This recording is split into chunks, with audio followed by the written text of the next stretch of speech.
Ninguém acorda de manhã e fala assim, que vontade de pagar um imposto hoje, pá, tal, fazer uma DAS, pô, ver se eu tenho... um almoço com o meu contador. Nossa, que vontade de fazer esse trabalho burocrático. É um mal necessário. E a pessoa vai lembrar de você que nem quando você lembra... Quando você está tomando banho, você lembra que você esqueceu a toalha no quarto. Quando faltar. Então, você tem que preparar de alguma maneira alguma disponibilidade mental naquela pessoa para ela lembrar um pouco antes de faltar.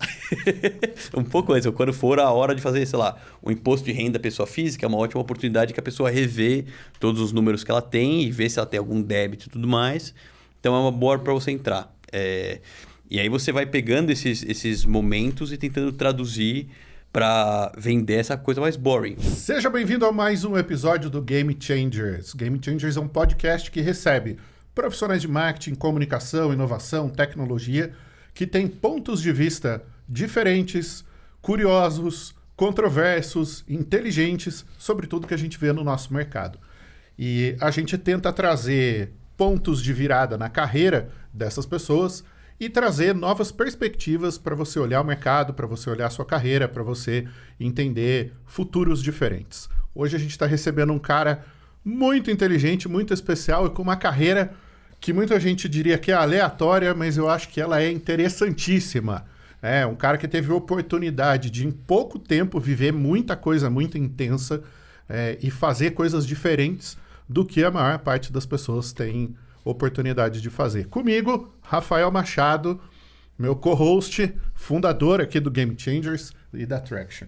Obrigado pela recepção, prazer estar aqui com vocês. E a hora que você mandou até o áudio dele, contando um pouco da história, do briefing, qual foi a pergunta que eu te fiz? Cara, esse cara tem 104 anos, ele já fez tanta coisa, aí vem uma pessoa jovem aqui, você fala, caramba, é muita história. É muita história. Aí quando eu conheço um cara que nem o Collins, assim, eu falo, cara, reencarnação existe, porque o cara já viveu umas 3 nessa daqui. Pois é. Então, pra galera poder te conhecer, queria te pedir para fazer um overview aí da tua carreira, Felipe Collins. Muito bom, muito bom. Obrigado. Olá para você que está assistindo ou ouvindo. Obrigado pelo convite, Rafas. É um prazer estar aqui. É engraçado a gente falar de carreira. Hoje eu sou diretor de marketing da Company Hero, que faz serviços para PJs, regularização, seguro de vida, plano de saúde, etc. A gente tem essa ótica de ajudar os PJs. Um investidor falou que a gente faz o CLT as a Service uma vez, eu achei engraçado. E também sou fundador da newsletter e em breve podcast inspirado também em vocês do Growth Insight. Eu e o Felipe Witt, que foi CMO da Swile e agora está na STL Flix. E, cara, minha carreira de fato tem coisas aleatórias que são bons golpes de sorte, assim. Eu sou de 89, eu tinha 15 anos, então 2004 aí, 2005. Comecei a trabalhar como assistente de redação numa agência de propaganda, na DPZ, aí ficava ali na Faria Lima. E entre um copy e outro, que geralmente era descartado por uma falta de repertório, eu refilava prancha, organizava revista de aquelas Losers Archive que tinham de referência de publicidade e tudo mais. E eu comecei a trabalhar porque eu queria comprar um PlayStation 2. Eu sou mais velho de 4 irmãos. E minha mãe falou, você se vira, meu. Não vai ter PlayStation 2 porcaria nenhuma. Você quer, você trampa e você compra. E aí comecei a trabalhar, ganhei ele com 3 meses de salário. Comprei um PlayStation 2 usado de um amigo meu. E depois comprei uma televisão, um trambolho que era mais velha do que eu, de 1980, de um tio, para colocar embaixo da escrivaninha que não cabia em cima, para jogar PlayStation 2. E depois eu decidi fazer jornalismo, estava entre publicidade e jornalismo. Minha mãe é publicitária e eu não queria ter a facilidade de ser filho da minha mãe no mercado publicitário e tal. E fui fazer jornalismo. Tinha também aquele sonho de ser repórter esportivo, gostava muito de esportes e tudo mais. Fui repórter esportivo, trabalhei na Gazeta Esportiva e tudo mais. Entrevistei o Neymar no Santos, coisas aleatórias. Entrevistei o João Kleber, aquele João Kleber. Que aí quando você vai fazendo freelancer para pagar as contas, você faz o que precisa, né? E quando eu saí de jornalismo, o meu trabalho de conclusão de curso foi um site de esporte universitário. Jogos de faculdade, que eu gostava muito da farra e do esporte. E deu certo, eu tirei 10, minha mãe chorou, foi aquela coisa super legal. E ele falou, cara, isso aqui dá para fazer um negócio, dá para empreender em cima. Então a gente lançou o site oficialmente e deu um golpe de sorte que o Bradesco tinha acabado de comprar uma rádio do Grupo Bandeirantes, que virou Bradesco Esportes FM. E eles queriam uma transmissão 24 horas de esporte, e com isso podiam falar de esporte universitário. E eu dei a sorte de ser a maior autoridade de esporte universitário no país. Ganhei um programa de rádio. E tinha o site, então, o programa de rádio, por isso que eu gosto tanto de podcasts e etc. E tinha uma agência que fazia marketing de conteúdo, marketing esportivo, redes sociais, que na época era Facebook, para esses clientes, texto ao vivo, foto. Então, eu sou da época que você mandava um SMS para twittar o placar de resultado de um jogo em sei lá que cidade. E aí foi de 2010 a 2014 com essa agência, com todos os problemas de gestão que alguém formado em comunicação e sem nenhuma experiência de gestão poderia ter. Desde contratar escritório e contratar estagiário e não tirar nada na pessoa física, e aí ter que mudar de casa e voltar a morar com o avô porque não tinha mais espaço para pagar aluguel de escritório e aluguel de casa. Teve uma cena emblemática que foi em 2014, dinheiro alocado em futebol, pouco dinheiro em esporte amador, que é onde eu estava, e eu lembro de apresentar um projeto para um potencial cliente, que era texto, foto, coisas ao vivo e tal, e ele falou assim, que legal, o que vai dar de resultado? E aí eu falei, não, porque os likes, porque o engajamento, porque tal, tudo métrica de Facebook, né? Ele falou, não, show, entendi. O que vai dar de resultado? Dinheiro no meu bolso. Não sei. Não sei, obviamente não conseguiu o contrato, não tinha dinheiro para fazer a agência no ano seguinte, fechou a agência, não é muito gostoso, a galera fala, porque eu falhei uma empresa e tal, dói, é péssimo, fica meio mal e tudo mais. Mas eu falei, cara, ninguém vai saber mais métrica do que eu nesse negócio. E aí eu comecei a estudar muito métrica, que não era meu ponto forte na época, né? Eu era mais de conteúdo e tudo. E comecei a estudar muito de métricas, entrei na SPM para fazer pós-graduação e voltei para o mercado. Nessas eu me encontrei no inbound. Aquele inbound clássico, né? Que a gente está falando. Então, você faz um e-book, na época as pessoas liam os e-books, faz uma trilha de 7 e-mails e magicamente surgia alguém para comprar o seu produto no final daquela trilha de 7 e-mails. E aí eu fiquei em inbound pouco mais de um ano, E aí um professor me ligou, Pedro Weingeder, e falou assim, você quer meio que se ferrar o dobro e ganhar metade? Eu falei, como assim, né? Tem uma posição para ser equipe de marketing, cabeça, ombro, joelho e pé de marketing na Aceleratec, que é a aceleradora de startups. Você vai fazer tudo. Eu falei, topo, porque ele tinha sido meu professor, gostava muito de aprender com esse ecossistema de startups. E fui e fiz rebranding, fiz evento, fiz mudança de site, fiz... Cara, tudo que você pode fazer com equipe de homem só eu fiz lá, mais B2B para captar startups de investimento. E aí fui ganhando time, né? Virei head de marketing, virei CMO, até que dado momento, já uns 2 anos para dentro já como CMO, falei, cara, eu quero trabalhar mais perto das startups, eu quero trabalhar mais perto do produto, porque eu acho que o meu ferramental de marketing agora tá ficando muito na ponta e pouco na estratégia, no core da coisa, né? E aí troquei ideia lá com o CEO e com outro sócio, troquei de cadeira. Então, um sócio que estava em Venture Capital, que é o LG, foi para marketing, virou CMO, e eu fui para Venture Capital, primeiro acelerando startup e depois investindo como board member de empresas e tudo mais. E aí tem toda uma outra rodada, a gente fala de game changer, de ponto de virada, tem essa outra rodada que é aprender o que é due diligence, o que é a cláusula de tag along, como é que você faz um cálculo de valuation por fluxo de caixa descontado ou por múltiplo de receita e tudo mais. Mas tem uma coisa que eu gosto muito que é você ver padrão. Então, eu lembro de como fazia acompanhamento muito próximo das startups. Semanalmente estava com 5, 6, 7 startups cada uma na minha carteira. Eu começava a ver padrão do tipo, tinha uma startup de defensivo agrícola que fazia o analytics para você... se cai muito defensivo agrícola na folha, ela cai e perde efeito. Se a gota é muito fina, ela derive da processo ambiental. Super específico. E dentro da fazenda tem o dono, tem o filho do dono, tem o gerente da fazenda e tem um cara que chama veneneiro, que é simplesmente o cara que aplica o defensivo, né? E a gente não estava conseguindo entrar nas fazendas e tudo mais, estava com esse desafio de go-to-market, quando a gente falou, cara, tem alguém que está barrando, né? E esse alguém que estava barrando era o veneneiro, que não estava convencido da solução, que era meio complexa de usar e tudo mais. E aí, na mesma semana que a gente descobriu do veneneiro e descobriu como é que a gente desbloqueava ele, que era... Ele se importa muito menos com quanto que a fazenda vai deixar de ganhar ou ganhar, ele se importa com ele mesmo. Você falava que, você vai poder comprar uma Hilux a mais por ano, o cara abriu um olhão assim e falou, então pode deixar. E aí, na mesma semana, teve uma reunião com uma startup de LGPD, daquela barrinha de cookies, sabe? Antes da LGPD vigorar. E aí, barrinha de cookies era marketing implementava, tech validava tecnicamente, jurídico assinava, mas se o compliance não desse ok, não entrava.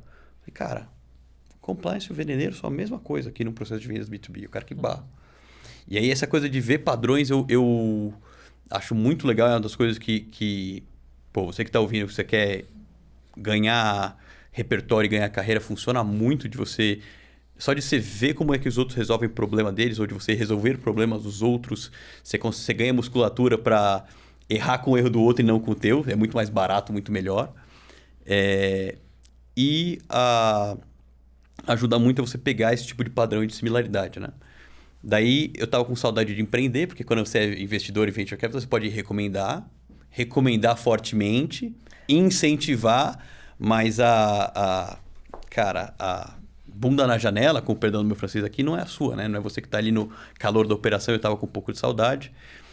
E foi quando o BTG Pactual comprou a Exame, nessa época, 2018 para 2019. E eles já eram clientes da ACE, que era esse fundo de venture capital que a gente operava o programa de inovação deles.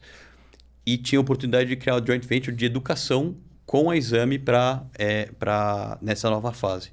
E a gente criou o que hoje é a Future Dojo, e eu saí de Venture Capital para ser CEO e cofundador do Dojo. Fiquei por 2 anos, então eu vi o boom e a murchada que deu o mercado de educação, curso online, né? Então foi bem na pandemia, então a gente fazia a projeção. Eu lembro de fazer projeções tipo, não, isso aqui que a gente fez um projetinho pequeno agora, no ano que vem vai dar 18 milhões de O Excel aceita tudo, né? Tudo. É super legal. E aí você pega, é que nem quando você vai medir filho pequeno, né? Recém-nascido. Não, agora tá com 1 quilo, agora tá com 1,2 kg. Pelas minhas contas, ele chega com 4 anos em 4,5 toneladas. Então, é mais ou menos essa conta que você faz.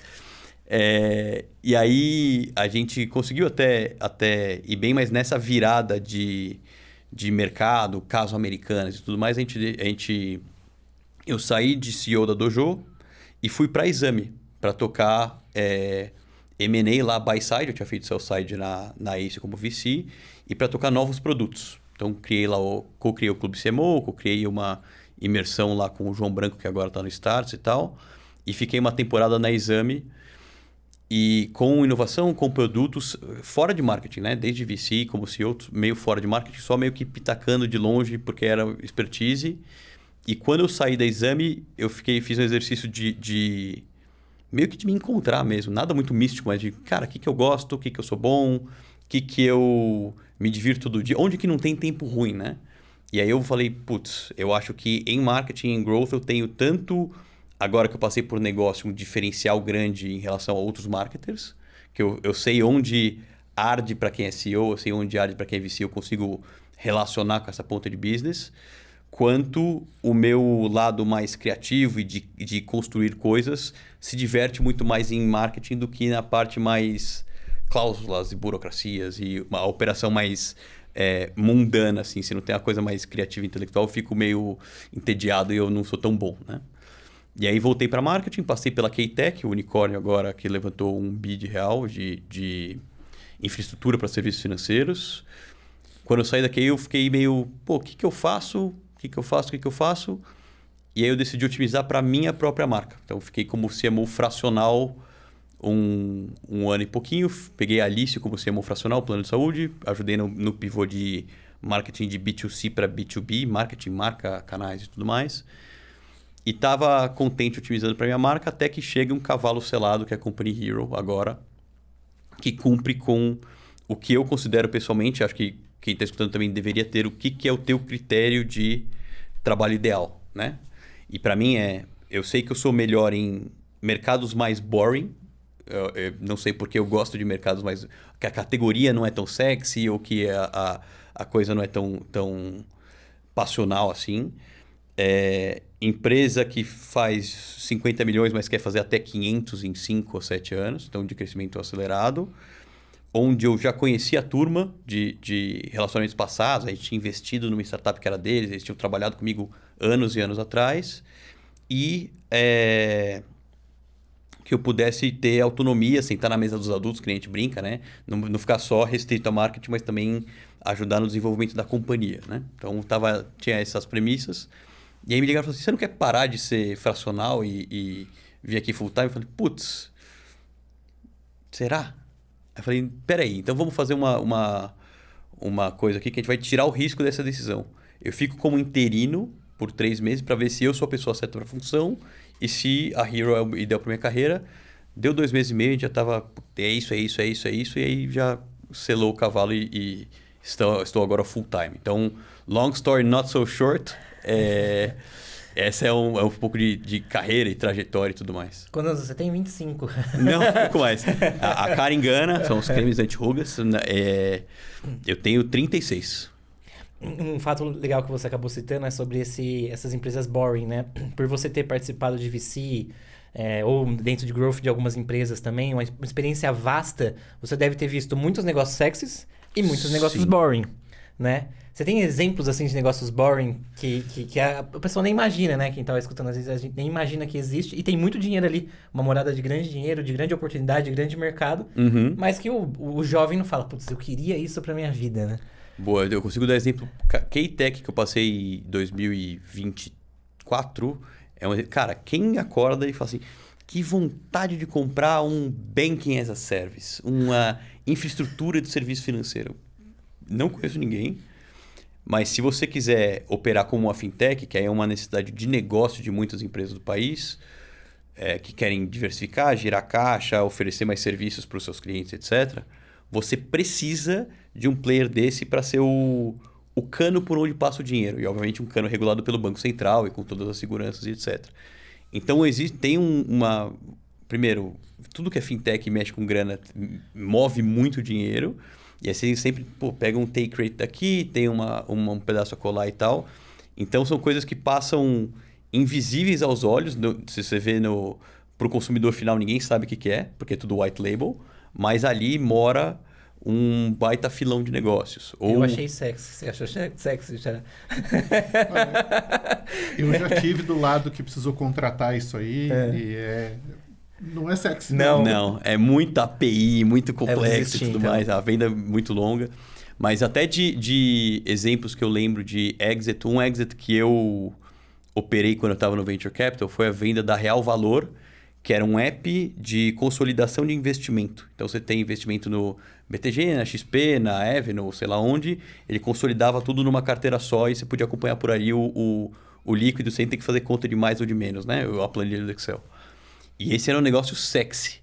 E a dificuldade desse negócio sexy de monetizar e de não de crescer o número de usuários, porque isso eles eram muito bons, assim, mas de monetizar, de achar ângulo para ganhar dinheiro e tudo mais, era grande. E aí a gente deu uma sorte de taxa de juros no Brasil estava muito baixa e todo mundo estava querendo diversificar investimento. Então, rodou muito rápido e o mercado consolidou muito rápido. Todos os players foram comprados, eles pela Empíricos, e concorrentes, um pelo BTG e um pela XP.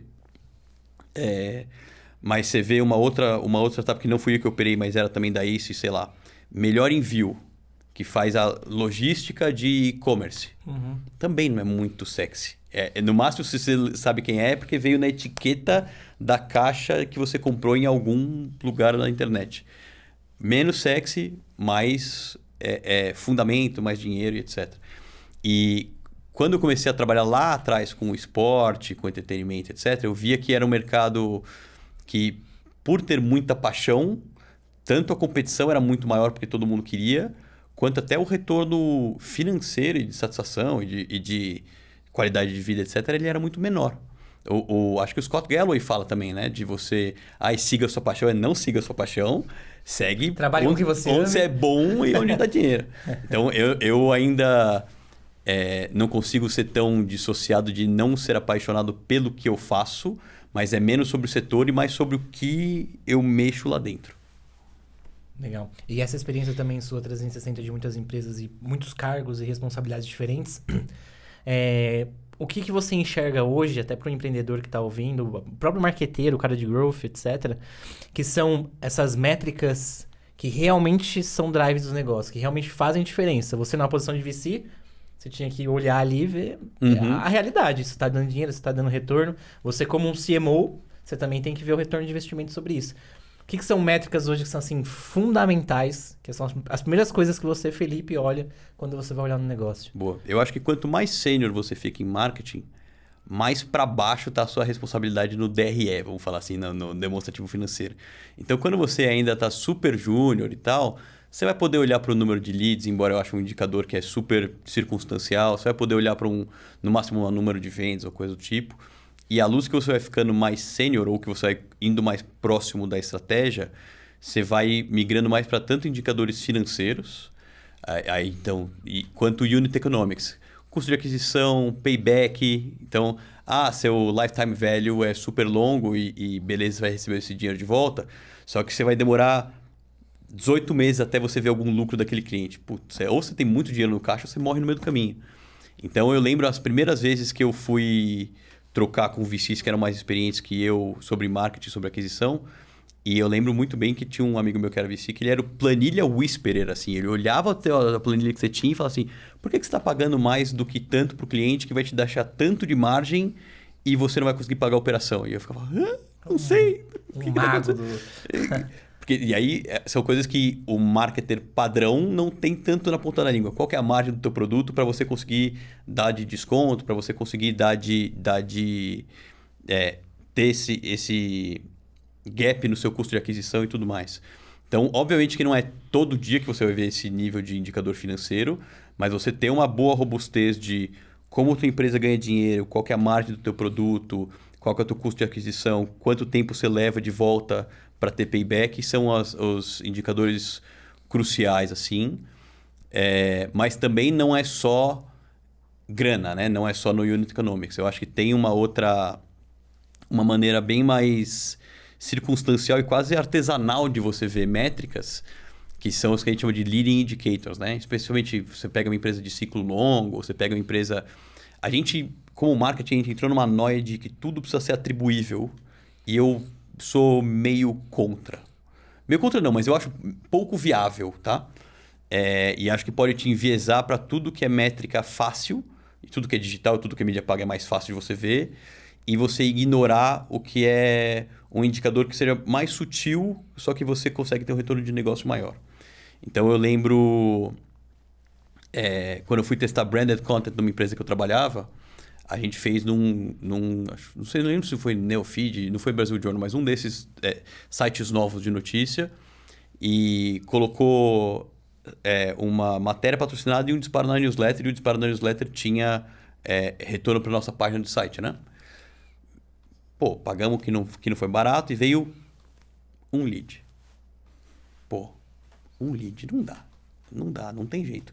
Mas se você olhar, veio um lead, não mostra o que a campanha foi, porque a quantidade de WhatsApp do time comercial falou, vocês estão grandão, hein? Vocês estão no veículo tal, foi tão maior e reesquentou tanto o deal que estava parado no pipe, percepção de marca, que, né?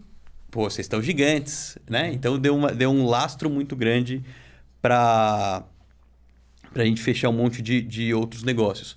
Quantos vão aparecer ali que vieram daquele veículo de imprensa? 0. Mas qual que é a influência que ele realmente teve? É notável. Ou teve uma vez que eu fiz relógio de rua, eu comprei 2 relógios de rua. 2 relógios de rua por 4 dias, que eram os dias do Febraban, que é o maior evento de bancos, né? Só que eu comprei os 2 relógios de rua, um naquela rotatória que está sempre em trânsito, do Transamérica, e um na frente de onde você espera o Uber. E eu falei, quero exclusividade, mas eu só quero esses 2. E eu lembro da moça do Aura, não, mas você não quer fechar a região? Não, eu quero só esses 2. Retorno de QR Code, 0, não tinha QR Code. Retorno hipermensurável atribuível nos deals, nulo. Retorno de 3 pessoas passando no stand e falando assim, nossa, vocês estão em todo lugar, né? Todo lugar? Tô em todo lugar. Sorte, uma dessas pessoas era diretora de um negócio que já estava no pipe há muito tempo. Reesquentou porque também deu outra sorte dela conversar com um sócio lá. Era um deal de, 6, 9 meses parado. Deu 1 mês, assinou. Olha lá, tá pago o seu relógio de rua, o seu stand no evento, tudo mais. Mas você vai pela métrica tradicional, você não pega. Você não tem software que você pega nossa, vocês estão em todo lugar, né? Demora, né? Então, acho que a gente precisa dar um pouco de espaço para o que é menos atribuição, o que é um pouco mais percepção de marca. Então, ter um pouco mais de paciência com testes que a gente faz e tudo mais. E para o marketer que quer subir, e eu brinco de sentar na mesa dos adultos, você tem que conhecer métrica do negócio. Então, acho que são os indicadores fundamentais, assim. Você está falando que é até perigoso, então, olhar o que é uma métrica importante e o que não é. Muito depende, né? Do que aconteceu ali de reflexo, etc. Mas, agora indo para o outro lado, o que você acha que, assim, firmemente, praticamente todas as vezes, são métricas bullshitagem, assim? São métricas de vaidade. Você fala, putz, o CEO vem falar isso, eu falo, sinal, red flag aqui. Tem muito, né? Mas eu era mais radical contra a métrica de vaidade. Eu falava, follower, métrica de vaidade, views no teu conteúdo era métrica de vaidade, tudo que era social media, eu tinha essa cabeça mais de growth, isso tudo é vaidade no negócio. Só que depois que eu comecei a ver, estudar especialmente business de audiência, tá? Estudei infoprodutos, essa coisa, e tem uma correlação direta entre o quanto você entrega para quantas pessoas você entrega conteúdo e o que isso depois retorna quando você faz uma oferta para essa pessoa. Eu comecei a aceitar um pouco mais a vaidade. Então, uma das coisas que pode ser encarada como vaidade, que é o tal do founder-led growth, né? Postar no LinkedIn, fazer a marca pessoal, etc. E sim, de fato, tem vaidade nisso. Eu já vi retorno de negócio muito, muito, muito relevante.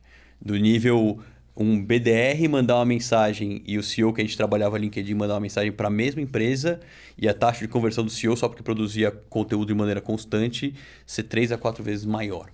Então, eu era muito mais crítico a métricas de vaidade. Eu acho que tudo é meio circunstancial, tipo, o meu é maior do que o seu. Sempre que você coloca comparativo com o concorrente ou somos o maior disso ou daquilo, continua sendo ego falando, isso não é saudável para o business. Só que eu tentei distanciar um pouco isso dos indicadores, assim. Tem indicador que para mim sempre foi... Eu lembro de falar em aula, da aula no SPM e tal. Isso aqui é métrica de vaidade e tal, os likes, os shares e tudo mais.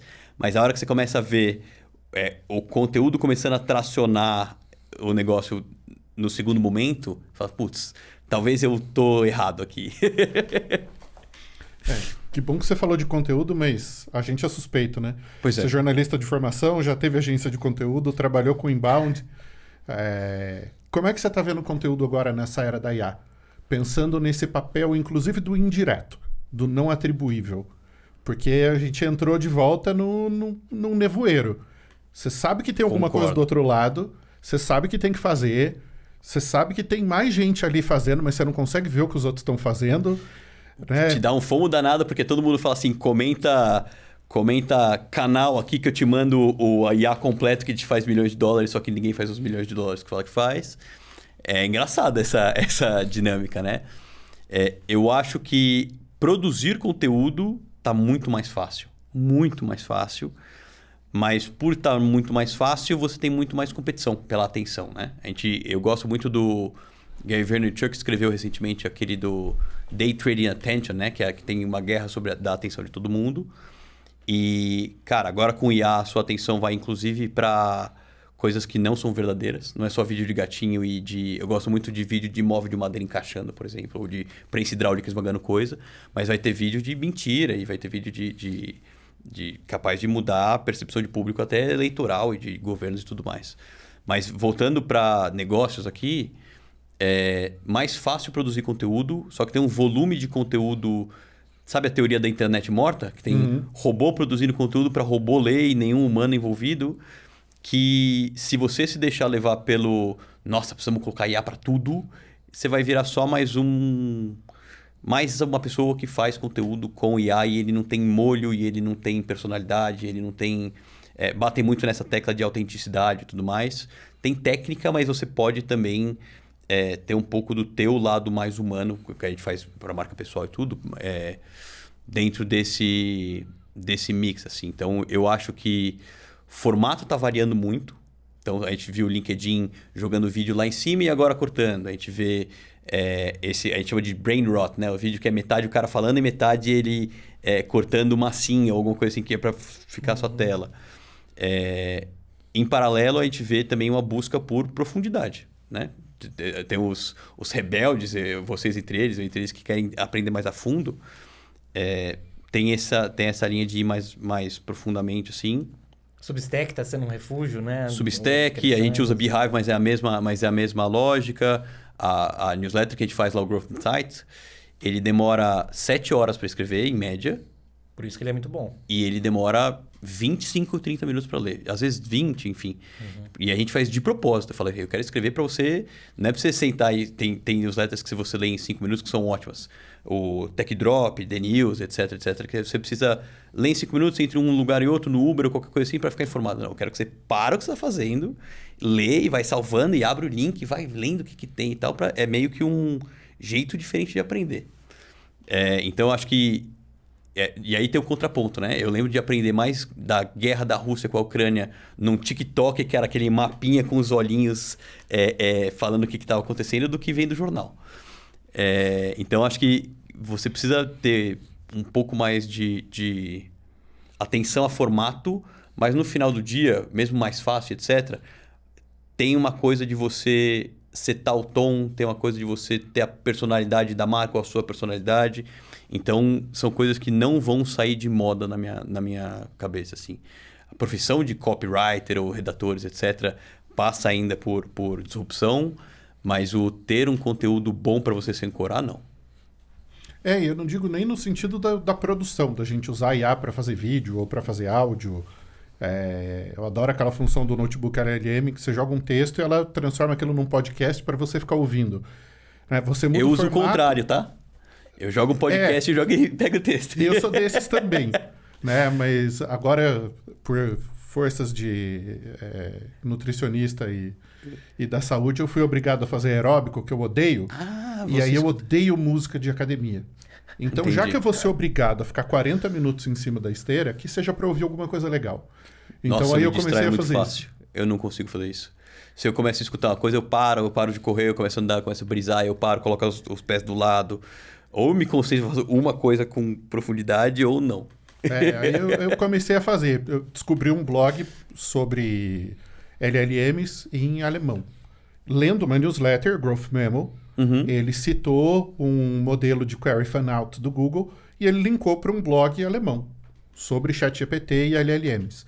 E o blog era muito bom. E, obviamente, eu não sei falar alemão. Eu sei dizer Sennheiser, que é o nome do microfone. E eu aprendi uma palavra faz pouco tempo que é Schadenfreude.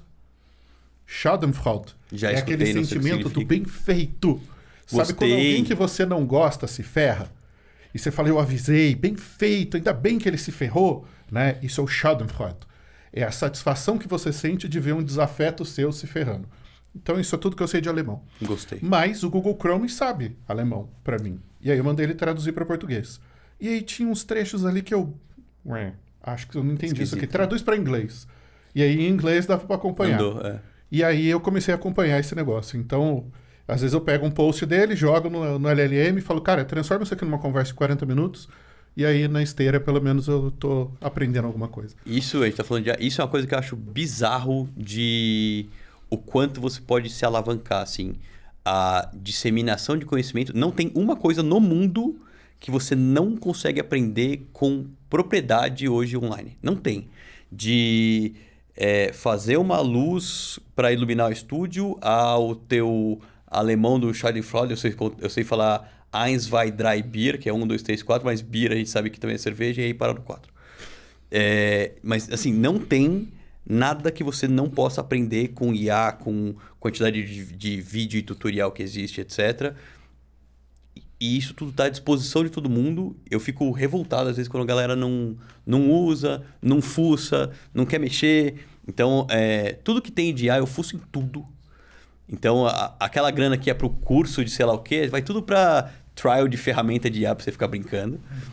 Às vezes saem as coisas boas, na maior parte das vezes não, mas tudo bem. Só para você estar ali na ponta do casco, mexendo, sabendo como é que funciona e tudo mais, porque a hora Para entender o limite, né? Até onde dá para ir. A hora que tal coisa descolar, você já sabe mais ou menos mexer com aquilo. Então aprender sobre, por mais que eu não acho que vai ser tão no curto prazo, né, apocalíptico, vai tudo acabar, etc.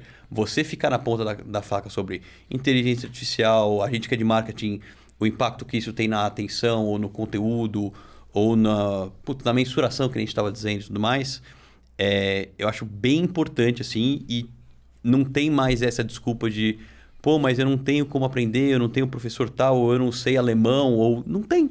Tá tudo muito fácil na tua mão para você jogar em cima. E às vezes o monstro que você acha que é essa sabedoria, na hora que você vai consumindo aos poucos isso estando sempre antenado, você desconstrói isso, né? Você Total. fala, isso aqui é revolucionário. Você olha, beleza, mas tá dentro ainda do meu conhecimento. Você vai avançando aos poucos junto com a tecnologia também, né? Então, eu prefiro isso do que a ansiedade de estou para trás, não tô sabendo as coisas. Prefiro investir um tempo e ir sabendo aos poucos para cortar esse monstro que pode ser essa ansiedade. Total. Né?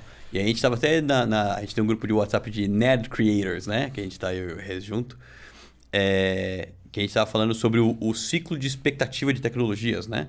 Então, você começa até aquele baita hype, todo mundo acha que vai ser transformacional, aí vê que não é muito aquilo e tal, e depois de um tempo você vai aprendendo novos casos de uso e tudo mais. Com tática de marketing, muitas vezes é a mesma coisa. Então, você tem um pico no começo, quem começa a mexer bem ganha muito dinheiro, consegue ter diferencial, aí todo mundo começa a usar. Aí a tendência não é regressão à média, é regressão a zero, porque tá todo mundo usando... E tá todo mundo usando o playbook do que é o cara que copiou, do cara que copiou, do cara que copiou, do cara que copiou. E aí fala assim, pô, mas isso aqui não funciona. Claro que não funciona. Você tá usando o miojo requentado pela 7ª vez, com todo mundo fazendo igual. E aí a tática cai. Você fala, não, porque o marketing não funciona, porque o inbound não funciona, porque o outbound não funciona, porque o SEO morreu. Não, cara, é que todo mundo foi fazendo uma coisa, essa coisa... cansou e agora você precisa reinventar. Então, é curioso entender esses paralelos, né? Desde o quanto você acha que você sabe versus o quanto você sabe, até ciclo de hype de tecnologia, até o ciclo de uso, até de táticas de marketing. É a mesma curva. Eu quero aproveitar teu conhecimento aqui, porque eu acho que dá para nós aprendermos e para todo mundo que está com a gente aprender bastante com isso.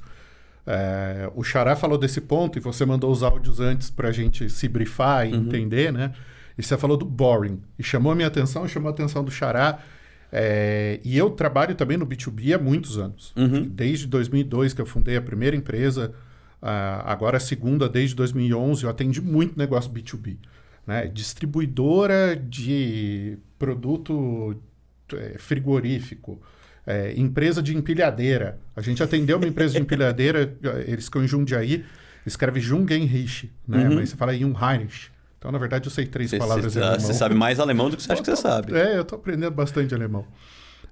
E, cara, uma empresa de empilhadeiras. Cara, o que eu aprendi sobre empilhadeira foi um negócio surreal, assim. Surreal. E eles tinham uma grande dificuldade ali, que era entender o ICP. Eles fizeram um processo tradicional de mapeamento de persona. E eu falei, cara, está faltando alguma coisa aqui. E aí você vai, faz a entrevista, investiga e coisa e tal. Falei, tá, vocês mapearam a persona, vocês esqueceram de mapear o ICP. Aí o cara, mas qual que é a diferença? Eu falei, a persona é a média de quem vem te comprar. O ICP é para quem você quer comprar, para quem você quer vender. Vocês mapearam quem chega, mas o decisor de verdade que está nesse processo aqui, vocês não mapearam. Sim. Vocês falam com o engenheiro do galpão, vocês falam com o engenheiro logístico, vocês falam com o responsável da carga, vocês falam com o pessoal de compras. Agora, quem decide é o operador da máquina. Ninguém está falando com o operador da máquina. Se esse cara não souber que a tua máquina é melhor, porque ele se senta mais confortável, porque ela tem mais manobrabilidade, porque ele pode fazer tal coisa, você não vai conseguir vender a máquina. Cara, foi virada de chave. E aí, você citou alguns negócios, né? Você falou da Alice. A Alice é uma plataforma de benefícios, né? De gestão de benefícios. Sim. A Company Hero agora, que são serviços complexos, né? De gestão, de contabilidade para empreendedores. Qual que é esse teu viés de abordagem? Assim? Qual que é a tua tese? O que é o pensamento do Collins nesses segmentos? Assim, que você consegue ter essa alavancagem em relação ao resto? Você mencionou o negócio de empilhadeiras e tal. É um ótimo exemplo, né? Porque... quando a gente fala de vendas complexas e B2B e tal, sempre tem um estudo que fala que sempre que alguém faz uma shortlist, vê esses softwares de CRM, esses plataformas de e-mail e tal, a pessoa já tem o vencedor no coração dela e ela só racionaliza a decisão. E às esse o gestor da fábrica que contrata a empilhadeira lá, ele não quer nem saber. Ele fala assim, Rafa, qual que é a empilhadeira boa aí? Qual que é o nome mesmo? Ian Harry. Schweinsteiger, beleza. Então, orça aí, essa aí mais umas 2 aí só pra gente ver. E isso aqui já tá tomada a decisão. Então, eu gosto... Essa coisa do B2B, eu gostava mais de auto-ticket e de vendas complexas, porque você sabe, cara, quem é a pessoa... Eu tô vendendo para o Rafa calça 42, ele gosta de tênis e palavras em alemão e carro de corrida, e ele XYZ. E aí você vai cercando ele com, desde... fiz uma mentoria uma vez com um cara de um RP que ele patrocinava Roland Garros. Não, US Open, perdão. Eu falei, mas cara, por que você vai patrocinar o US Open? Isso é do Brasil. Assim, o decisor da empresa que me compra, ele está no US Open. Meu sócio me mandou esse post ontem à noite. Ele tá lá. Desse patrocinador, ele falou, aquilo que a gente quer fazer, só que com outro evento, né, esses caras estão fazendo. Cara, puta, que legal. Que então eu gosto dessa coisa da pessoalidade aqui. E agora, com a Alice, o trabalho foi bastante de tentar entender qual era o ICP deles em B2B e tudo mais. Foi uma coisa bem rica. E é muito legal você trabalhar com gente super inteligente, que eu tava pensando no ICP e tal, e a galera tinha background de consultoria. Cara, já veio com quem usa melhor o produto, quem tem mais margem, quem contrata mais fácil pelo ciclo de venda, quem tem uma taxa de conversão maior. Eu falei, caramba, olha a quantidade de dado que dá para trabalhar, que não estavam em marketing, mas que a gente pode usar aqui, né? Então, essa coisa de buscar dados de outras fontes é legal. E aí, agora na Hero, uma breve correção, que eu falo que eu faço contabilidade, a turma de lá me mata, a gente é parceiro dos contadores, na verdade, com o escritório virtual e tudo mais. Tem um sócio lá, inclusive, que toda vez que ele escuta a palavra contabilidade, cai um cabelo dele, ele estoura uma veia a tempo. Então, contabilidade é parceiro nosso. A gente tem é um B2B com carinha de B2C. Porque o MEI, ou o PJ, o funcionário PJ, ele não é que ele tem uma empresona, que nem aquela empresa que você vai querer trazer no US Open. Ele tem o trampo dele, o freela dele e tudo mais. Então, é uma outra lógica de aquisição que eu não tinha tanta musculatura antes. E eu falei, cara, esse negócio é muito legal para eu tentar aprender. Como é que eu ganho gente, volume e tudo mais. Então, a gente vai lançar agora uma plataforma para RH que faz gestão de PJ. Esse go-to-market, essa ida a mercado, para mim é mais simples, porque eu já fiz mais vezes. Agora, essa de você conquistar usuário para emitir nota no teu aplicativo, para pagar uma data dentro do teu aplicativo, etc., era diferente. E aí você vai usar mais coisas que eu não tinha tanta proximidade, que é muito mais performance, muito mais coisa de mobile marketing. E aí fica divertido um pouco essa ida a mercado, mas ainda assim é muito boring. Ninguém acorda de manhã e fala, que vontade de pagar um imposto hoje, fazer uma DAS, ver se eu tenho... Marcar um com o meu contador. Nossa, que vontade de fazer esse trabalho burocrático. É um mal necessário. E a pessoa vai lembrar de você que nem quando você lembra... Quando você está tomando banho, você lembra que você esqueceu a toalha no quarto. Quando faltar. Uhum. Então, você tem que preparar de alguma maneira alguma disponibilidade mental naquela pessoa para ela lembrar um pouco antes de faltar. Um pouco antes. Ou quando for a hora de fazer, sei lá, o imposto de renda da pessoa física, é uma ótima oportunidade que a pessoa revê todos os números que ela tem e vê se ela tem algum débito e tudo mais. Então, é uma boa para você entrar. E aí você vai pegando esses momentos e tentando traduzir para vender essa coisa mais boring. Ou você vai pegando nichos. O que a gente descobriu? Designer e desenvolvedor. Tem muito designer e desenvolvedor que é PJ, porque faz freela. E, a gente fala muito com o mercado publicitário. Ninguém gosta e ninguém é organizado com número e ninguém nada. Então, você dá uma calculadora CLT versus PJ para esse cara, você já dá um valor para o cara tomar uma decisão na proposta. Você manda um lembrete para ele emitir a nota fiscal para o empregador dele, você já consegue trazer alguma disponibilidade mental. E aí, com isso, você vai aos poucos colocando os outros serviços junto. Então, eu tendo a gostar mais desses mercados e serviços mais boring, porque geralmente tem mais dinheiro envolvido. Geralmente, a competição é um pouco menor, do tipo, quem é B2C, sei lá, Nike ou uma empresa de varejo, ela tem que gastar muito dinheiro para ganhar zero qualquer coisa de share e tem que ter uma campanha muito notória para crescer um tiquinho que no volume financeiro é grande. Em B2B você faz, ou mercados menos maduros de marketing, você faz uma alavanca certa, você já destrava uma avenida de crescimento. E você enxerga que hoje os profissionais de marketing, eles têm uma dependência muito grande de já escolher o canal como primeira parte da estratégia, e normalmente esses dois canais, ou ele vai abrir uma coisa de social media, Instagram principalmente, ou vai começar a investir em dinheiro em mídia paga. Justamente porque eles pegam mercados ali mais sexy, etc, eles já vão Sim. para canais de extrema concorrência, de extrema Sim. atenção, extrema dificuldade de operar, né? Você consegue enxergar esse padrão hoje nos profissionais de marketing que escolhem primeiro canal e caem muito na tentação da mídia paga e social media como em primeiro lugar? Eu acho que existe uma tentação muito grande de medir performance mídia paga, porque é rápido de medir. E você tem, se você fizer direitinho ali, você tem algum resultado. Mata a sede do dado, tempo. né? Então, mata a sede do dado, você pode ficar meio... mas tá gerando isso aqui e tal. Então, você consegue se defender tua posição, teu cargo, tua jornada lá um pouco mais. Eu era muito contra a mídia paga, então eu gostava de fazer as coisas no orgânico, de fazer as coisas com evento, com relacionamento e hackeando e tudo mais. Hoje eu entendo que existe um papel bastante importante que ela faz.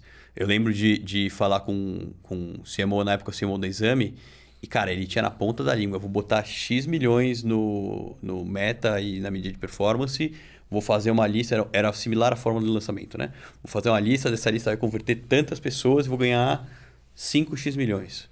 Não dá para você falar que é ruim, mas para todo o business você apostar só em vou fazer mídia paga e vou fazer alguma coisinha de digital, acho que fica...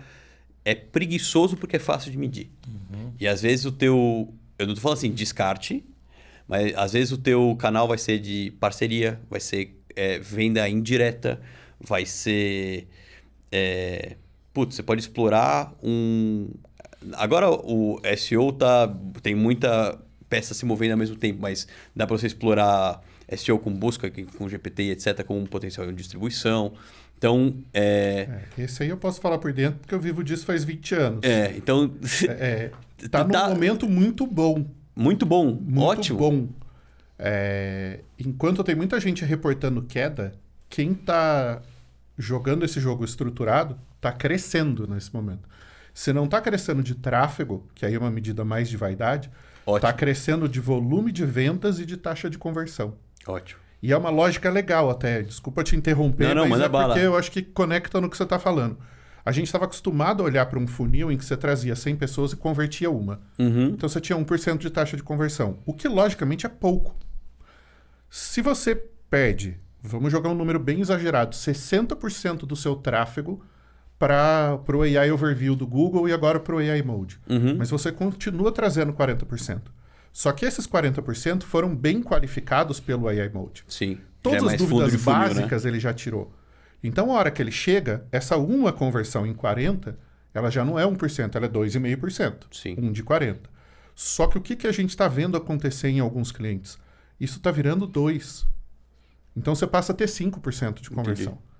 Porque aquele conteúdo de fundo, de funil, como se dizia antigamente, ele está muito bem feito. Sim. Ele está muito estruturado. Porque ele foi feito baseado em mapeamento de jornada, mapeamento de problema. Ele fala da dor do contratante, do empreendedor, seja lá do comprador ali, seja B2B, B2C, seja o que for. Ele é um conteúdo bem estruturado. Sim. E a hora que esse lead faz uma pergunta dentro de uma IA generativa, essa pergunta geralmente envolve interação. E aí você tem que ter cluster de conteúdo. Então, existe um conteúdo central, existem conteúdos que se relacionam com aquele, e aí dentro do prompt ela vai puxando desse teu cluster para dar respostas. Até que chega um momento em que ela fala, o preço está aqui. E eu já tenho prints de exemplos para provar que a coisa funciona. Não, eu acho muito bom. Então, assim, a lógica estruturada, ela funciona. O problema é todo mundo que jogou no modo preguiça. Que jogava uma keyword no Google, pegava ali o Pessoas Também Perguntam, copiava 20 perguntas, escrevia 3 parágrafos de resposta e postava, e tô fazendo conteúdo. Exato. Esses... Que é o conteúdo que a operação de IA de conteúdo facilita muito. Você pode fazer um prompt que o N8N puxa de sei lá de onde, tarará. Você cospe post 2 por dia, 3 por dia. Legal. Mas agora ninguém vai ver. Só que aí não tem contexto, não tem direcional, não está conectado na jornada, não dá o próximo passo, não tem curadoria humana. Poxa, existe Então- algum estudo, alguma prática que você viu que a credibilidade da resposta de um chat GPT, enfim, de qualquer tipo de chat aí, de inteligência artificial, é maior do que uma resposta do Google ali numa SERP? Credibilidade não, mas tem um estudo que saiu da SparkToro, que o Sou fã, hein? Fishkin, Sou cara, o muito Randy fã. Eu ia falar dele. é um dos caras que eu quero trazer pro Brasil no meu evento. Quando você trouxer, me chama que eu sou muito fã dele, Cara, tá? esse cara é surreal. Eu tava com o Alberto André no Inbound.com em 2013, lá em Boston. A gente tava num corredor, assim, aí tinha um café, aqueles centros de convenções gigantescos dos Estados Unidos. E o Randy tava ali tomando um café. Aí ele olhou pra gente, assim, e nós dois olhando pra ele com aquela cara de moleque Meu fã, ídolo. né? Meu ídolo tá ali. Tipo, meu Ozzy tá ali, né? E aí ele olhou e sorriu, assim, e fez sinal pra gente juntar ali. Ele ficou 1 hora conversando com a gente, cara. Que animal. Assim, ele é muito gente fina. Muito gente fina. E é um cara muito inteligente. E aí uma das tabelas que ele traz nesse material é... Antes da IA generativa, um usuário típico fazia 10 buscas por mês. Hoje, com a IA generativa, ele faz 5 buscas por mês generativas e 12,5 no Google. Ô, louco. Então cresceu nos 2 canais. É a mesma lógica do TikTok vai matar o Instagram. O Instagram continua sendo o maior canal. O TikTok também cresceu e os dois se retroalimentam. Sim. Porque tem cara que faz conteúdo pro TikTok e reposta no Instagram, tem gente que faz pro Instagram, reposta no TikTok, e as pessoas estão consumindo os 2 canais. Sim. Então, é a mesma coisa do Google e a generativa. Então, assim, se as pessoas acreditam mais numa resposta ou na outra, não sei dizer. Mas que elas estão usando ambos. As tarefas são diferentes. E aí o Thiago Latorre, que está com a gente lá no grupo, ele soltou um comparativo na última edição da newsletter dele, do Marketing 15. Hashtag M15, busca aí no Google e assina. Muito boa mesmo, Thiagão é recomendo. sensacional. E ele fez o comparativo de uma pesquisa da Opinion Box de 2024 e 2025. Volume de pessoas e os canais que elas buscam para o e-commerce. 2024, 58% buscavam no Google. 2025, 59%. No ano passado, 0% IA generativa. Esse ano, 7%. Aí você vai ver comparador de preço. Caiu de 28% para 21%.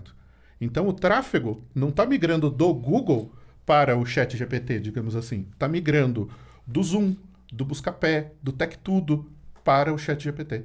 Então, na hora do comparativo, na hora da coisa mais desenvolvida, o cara vai para a IA O generativa. comportamento de uso é diferente, né? Aquela busca rápida, tipo, me traz uma resposta imediata, o cara ainda vai no Google, porque é o hábito. Sim. Né? E usar o ChatGPT como ferramenta de busca, tem um estudo de Harvard do ano passado e desse ano que mediu os 100 usos mais comuns da IA generativa. Caiu da 7ª ou 8ª posição para, tipo, 17ª, 18ª. Porque como ferramenta de busca, ele não é eficiente. E agora saiu, né? O Bing encerrou a API dele de busca agora em agosto de 2025 e o ChatGPT teve que trocar. Olha só. Aí ele está usando a SERP API, que é a mesma ferramenta que outros buscadores usam, então o ChatGPT usa o Google como buscador. Tá vendo? No Google fim, não a é gente importante, roda, chega no exato. mesmo lugar. Gente, não é tão fácil assim fazer um Google. E eu acho... Mas aí vamos voltar para lá. Você Mas tava eu falando de acho canais, engraçado você falou de que, SEO. pra mim, a tese que você defendeu e a tese do Rand Fishkin que a gente tava falando, eu sou muito fã porque não é você apostar num canal só. Então, o Rafa fala assim, mas você vai colocar Instagram? Cara, Instagram, às vezes, como canal de aquisição, é péssimo, não serve pra nada. Eu lembro de, inclusive, em algumas coisas B2B mais complexas, mandar nem ter. Mas aí, fala assim, putz, será que na hora de um processo de decisão, se o cara ou alguma das pessoas da empresa busca e não tá no Instagram ou com alguma rede social um pouco mais movimentadinha, não fica com uma carinha de fake e prejudica no processo de decisão? Eu falei, bom, então eu vou ter um número mínimo de seguidores ali, um número mínimo de postagens, só pro cara achar que eu não sou fake. Só pra não achar que Pra não tem alguma perder fraude aqui. credibilidade, né? E eu lembro na Keitech que tinha muito, como é regulado pelo Banco Central, tudo que é instituição financeira tem muito golpe. E aí a gente, cara, semanalmente ia lá e derrubava, esse cara tá se passando por Keitech, mandando boleto falso, esse outro cara tava se passando por um competidor mandando boleto falso e tal. Então, tem alguma visibilidade para ajudar numa coisa que não está no funil, mas ajuda no convencimento. E aí a gente fala assim, pô, eu trabalhei muito próximo com uma das coisas menos mensuráveis, que é PR. Que métrica de PR ou era centimetragem, que é ridículo, ou era uma conta muito mexo, que era quanto custa um anúncio em tal veículo de imprensa versus quanto que você apareceu. Era o tamanho da matéria que você apareceu. Era muito, muito mal feito. Só que agora que você tem PR aparecendo bem em busca, PR ajudando a guiar LLM e ajudando no processo de decisão, você precisa compor com alguma coisa para te aumentar a reputação. Então, você começa a ter vários canais que, numa jornada mais orquestrada, fazem sentido juntos. Então, a gente tem um clássico de B2B que é evento, comunidade e reporte ou conteúdo de alto nível. Aí você tem, no B2C, você vai ter mídia paga, orgânica, UGC e influencer. Você começa a montar combos, e esses combos vão funcionar daqui até algum tempo. A gente vai ter que remontar o Lego e repensar alguma coisa. Mas o playbook de debaixo do braço faz isso aqui que você vai ficar multimilionário como empresa e vai dar tudo certo, porque toda empresa que tem essa carinha segue esse playbook e funciona, eu acho meio truco, né? Então, essa estratégia de canais você precisa compor melhor. E o público muda. Eu lembro que eu tive essa discussão com meu sócio faz uns 4 anos, discussão produtiva, né? Ele falou, cara, da onde vêm os nossos clientes? Eu falei, eles vêm de curso, eu dou aula para ter cliente. Eles vêm de palestra, porque palco te dá visibilidade, você passa uma mensagem legal, não faz jabá, as pessoas confiam em você. Aí você sai do palco, tem 10 caras na fila para falar com você. Então, aí você põe o QR Code no primeiro slide, que é para o cara já poder baixar os slides, e no último, se ele não tirou foto no primeiro. E aí o cara baixa o slide, e aí na primeira página do PDF siga-me no LinkedIn, siga-me no Instagram. Exato. Técnica de growth básica lá da era do inbound de ouro. Sim. Beleza. Falei, cara, eles vêm muito do LinkedIn, eles vêm muito do Google, do orgânico, eles vêm de relacionamento. Ele falou, a gente tira lead do Instagram? Eu falei, lead não. Então, por que a gente faz? Eu falei, de onde você acha que vem seus funcionários? Falei, as pessoas que admiram o trabalho que a gente faz como empresa nos seguem no Instagram. Também seguem na Company Page, mas Company Page não entrega para ninguém. Não entrega para ninguém, tadinha dela. Então, aí segue o meu perfil pessoal. Falei, só que a gente, como empresa, não pode depender do meu perfil pessoal. Né? Agora virou Founder-Led Growth. Né? Agora tem uma tag mais bonita para isso, mas tudo bem. Ou Thought Leadership também, que eu já vi. Mas Thought Leadership eu gosto. Eu gosto de Founder-Led Growth também. É que eu tô acostumado com o Founder-Led Growth raiz, que era o CEO da empresa, early stage, ligando para vender. Esse é o Founder-Led Growth raiz. Verdade. Esse de agora tá mais legal. Então, chama de Founder Mode, né? Também, que é se aplicar operacional. Popularizou agora foi o Shopify, que abriu uma vaga de CEO de conteúdo do CEO. Foi. Né? Não era CEO, era CMO de conteúdo do CEO. É o Shopify, né? Acho que foi o Shopify, mas eu lembro dessa posição. E uma vaga de $100 mil por ano, que é só para cuidar do conteúdo do CEO da empresa. O que faz todo sentido. Né? O Shopify entrou numa vibe de crescimento agora absurda. A gente está falando de portfólio de investimentos, foi a minha compra do mês, foi Shopify. Inclusive no Brasil, o Shopify está se tornando uma ameaça para VTEX. Olha só. A gente já está com o terceiro case de migração de cliente de VTEX para Shopify.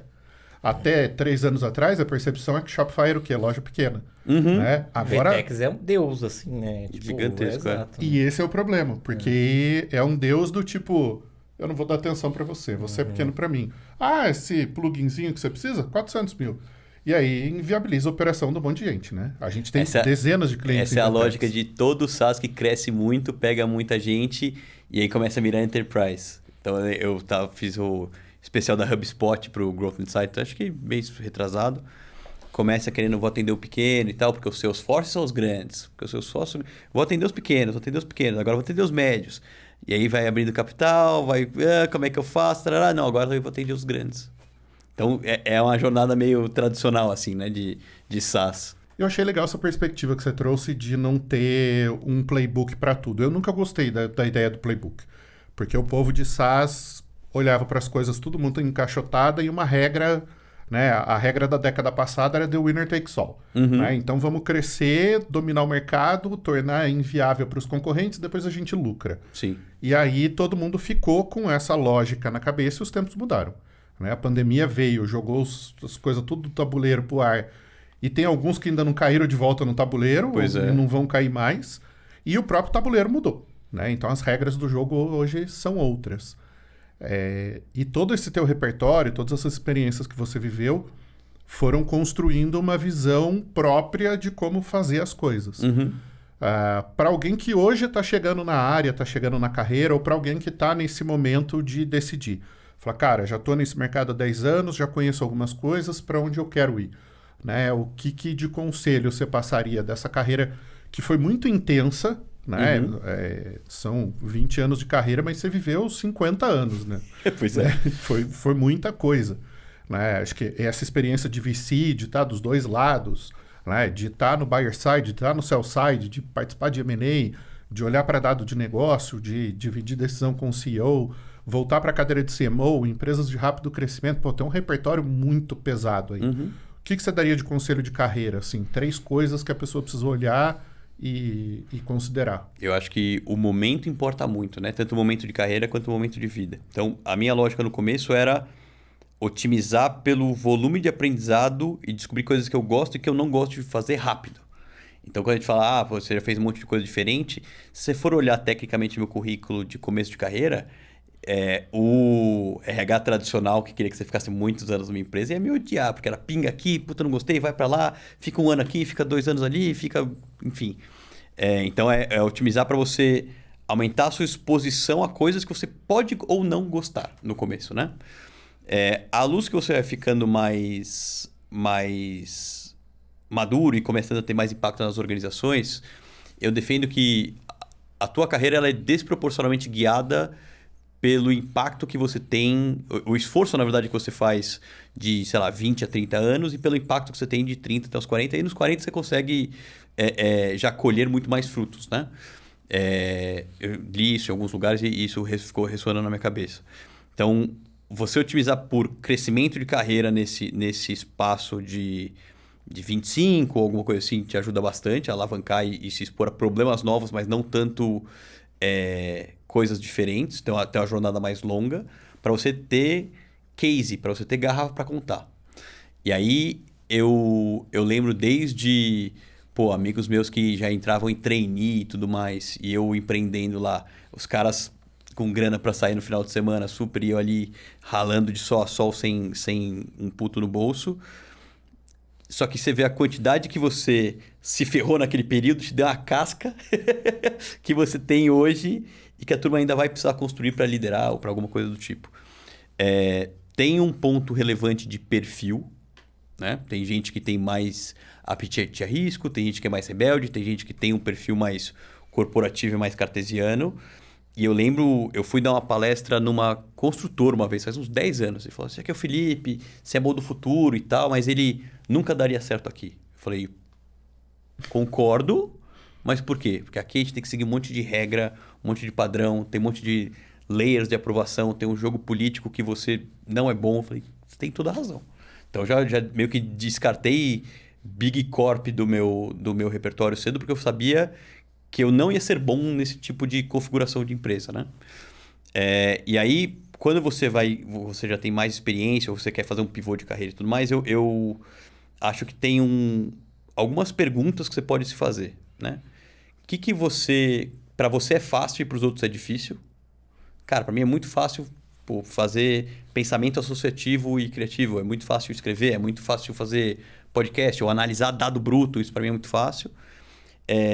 Que tipo de empresa você gosta mais? Tipo de empresa de cultura ou de modelo de negócio, etc. Aí tem uma parte que abre o LinkedIn das pessoas que trabalham nessa empresa nos cargos que você quer e vê o que essa pessoa tem que você não tem, que é ponto de diferenciação e ponto de paridade.